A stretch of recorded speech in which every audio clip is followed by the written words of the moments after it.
and Georgia missing out on taking the win there, and we'll reflect on that last-minute chance very shortly. But this is how the Group F table stands after the result in Hamburg. Turkey and Portugal leading the way with their 3 points from their opening wins in the group. And as I mentioned earlier on, the draw really not a whole lot of use to Czechia or indeed their opponents today, Georgia, who finish against Portugal, so that'll be a real test for them, and unlikely they'll go much further in the competition. The Czech Republic finishing against Turkey. So quite a dramatic finish. It took a while to get you guys going for the second half, but Stephen, a huge opportunity missed by Georgia. But in fairness, the Czechs deserve to be going into the final game with a chance of doing something in the group because they played better today, didn't they? Yeah, a vast improvement on their performance against Portugal. They a lot more intent about their play. They got into the forward areas better. Listen, the Georgia team are not the Portuguese side, but the Czechs had to do something a bit more than they did. But they really came out. They put great balls in the box, tested the goalkeeper on numerous occasions, looked dangerous in the final third.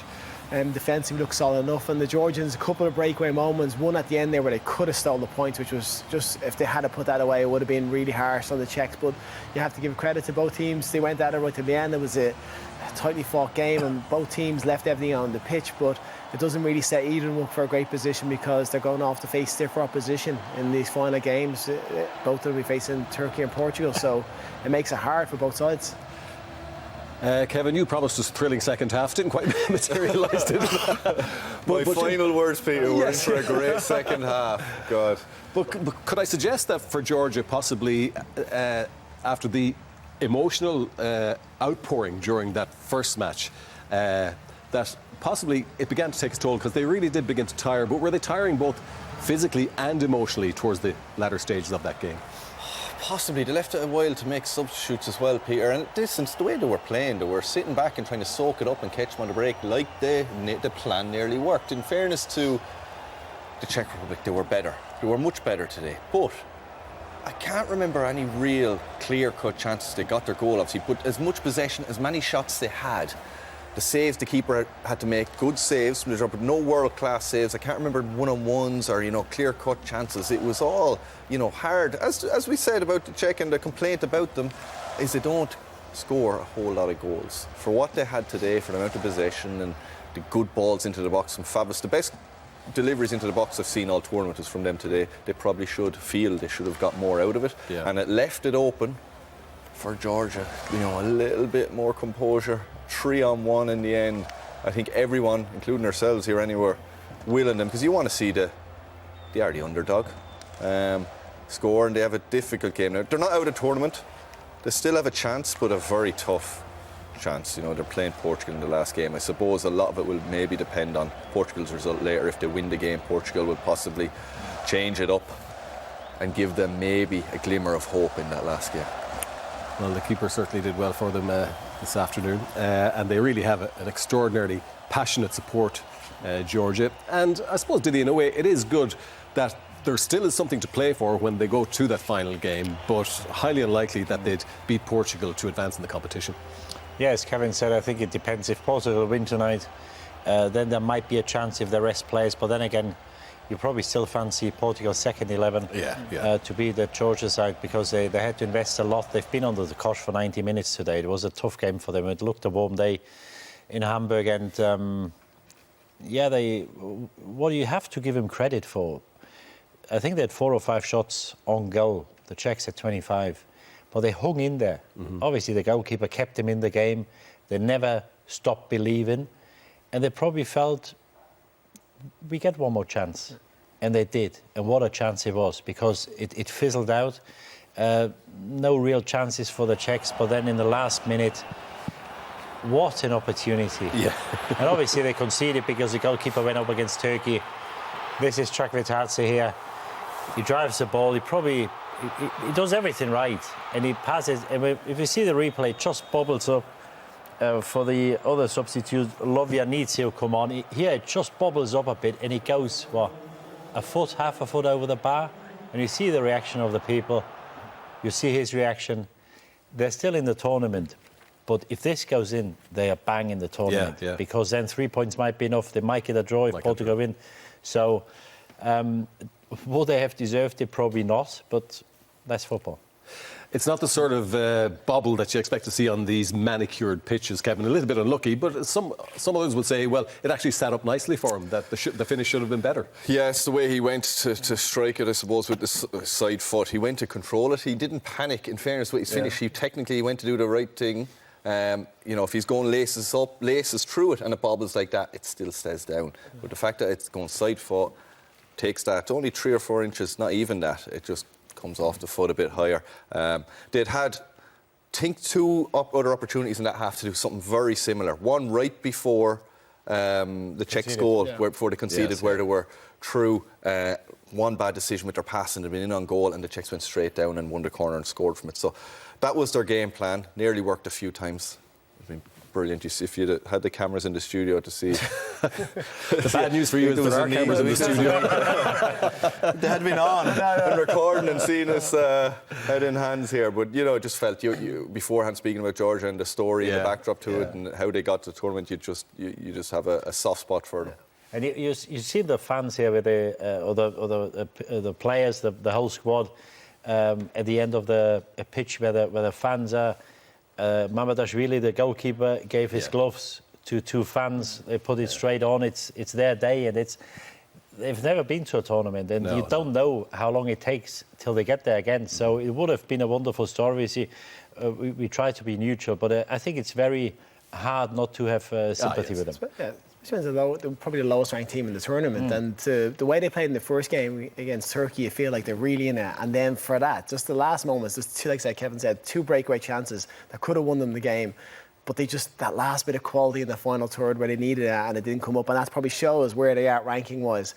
Just heartbreaking for them. But they still leave themselves with a chance. It's a slim chance, but they leave themselves with a chance going into the last game. Yeah, they have a slim chance, as you said, but they will probably rue that miss at the very end of the action there in Hamburg this afternoon with Czechia this afternoon.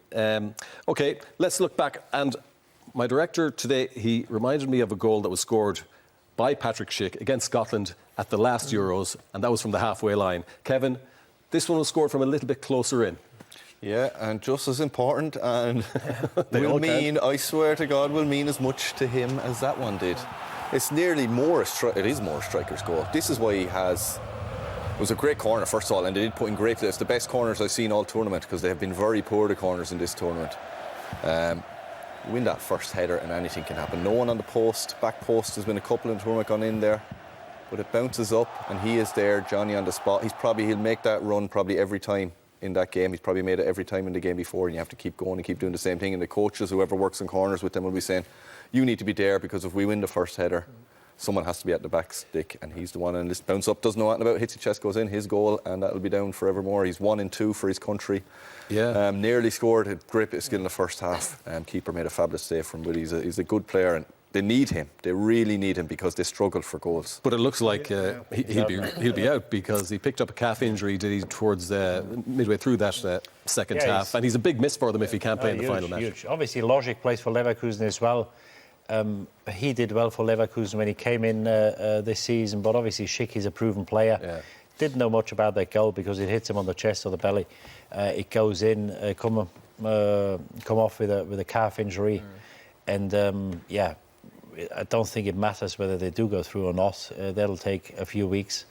So I suppose we don't see him again for the Czechs, and it's a huge blow for them, because against Turkey they have a chance. If they win, they probably do go through, so they will feel or fancy their chances after what they've seen today, the way they played. But he'll be a huge miss. He certainly will. He was a joint leading scorer at the last Euros, so always very effective for Czechia.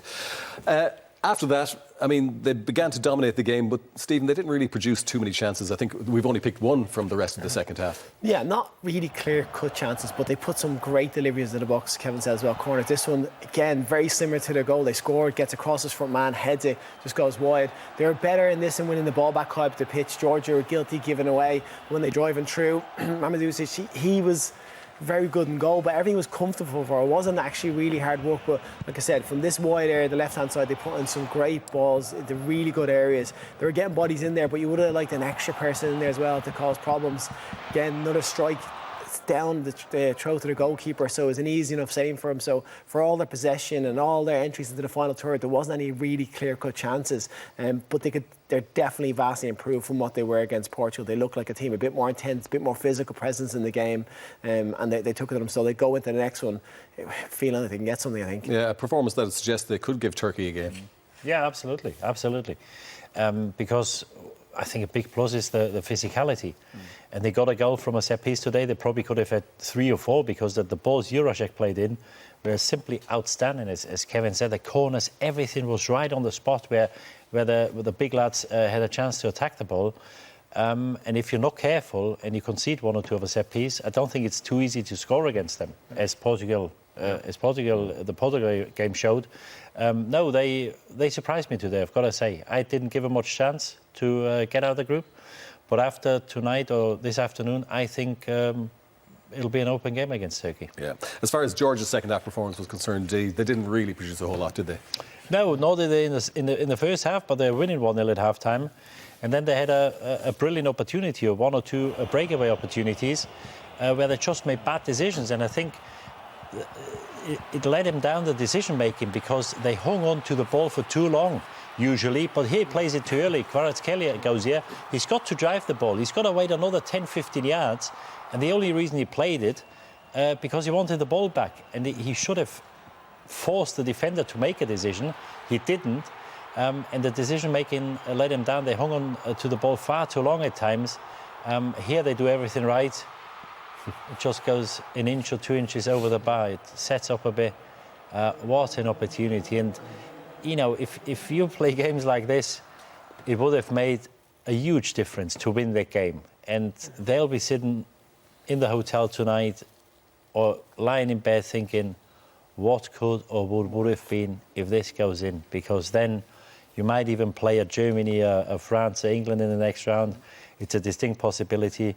And with that chance, with that missed chance, that's probably gone. Yeah, maybe that's essentially where their 2024 Euros have come to a close, even though they really have, they of course have 1 more match to go. OK, you're very welcome back. Mamardashvili, there's a name that you'll all be toying with for the rest of the evening because he was one of the players of the game. I don't know if he was the official man of the match today, but he had a fine game between the posts for Georgia, didn't he? Yeah, he was excellent. He was confident. He did everything he needed to do. Again, when we talk about the opportunities from the Czech side, this one's probably one of his best saves of the game. It's early on. This is when Schick counts, bounces down though, so he has to react and get over the bar.